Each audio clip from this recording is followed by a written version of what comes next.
নন্দলাল তো একদা একটা করিল ভীষণ পণ, স্বদেশের তরে যা করেই হোক রাখিবেই সে জীবন।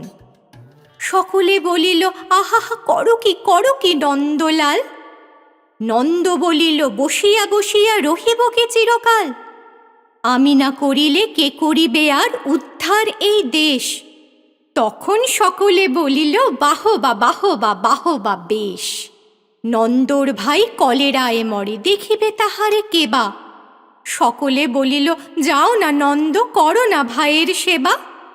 নন্দ বলিল ভাইয়ের জন্য জীবনটা যদি দিই, না হয় দিলাম, কিন্তু অভাগা দেশের হইবে কি। বাঁচাটা আমার অতি দরকার, ভেবে দেখি চারিদিক। তখন সকলে বলিল হা তা বটে ঠিক। নন্দ একদা হঠাৎ একটা কাগজ করিল বাহির, গালি দিয়া সবে গদ্যে পদ্যে বিদ্যা করিল জাহির। পড়িল ধন্য দেশের জন্য নন্দ খাটিয়া খুন, লেখে যত তার দ্বিগুণ, ঘুমায় খায় তার 10 গুণ। খাইতে ধরিল লুচি ও ছোঁকা ও সন্দেশ থাল থাল।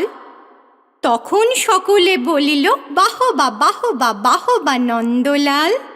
নন্দ একদা কাগজেতে এক সাহেবকে দেয় গালি, সাহেব আসিয়া গলাটি তাহার টিপিয়া ধরিল খালি। নন্দ বলিল আহা করো কি ছাড়ো না ছাই। কি হবে দেশের গলা টিপুনিতে আমি যদি মারা যাই। বলো কবিঘত নাকে দিব ক্ষত, যা বলো করিব তাহা। তখন সকলে বলিল বাহবা বাহবা বাহবা বাহা। নন্দ বাড়ির হতো না বাহির, কোথা কি ঘটে কি জানি। চড়িত না গাড়ি কি জানি কখন, উল্টায় গাড়িখানি। নৌকা ভীষণ ডুবিছে ভীষণ, রেলে কলিশন হয়। হাঁটিতে সর্প কুকুর আর গাড়ি চাপা পড়া ভয়। তাই শুয়ে শুয়ে কষ্টে বাঁচিয়ে রহিল নন্দলাল।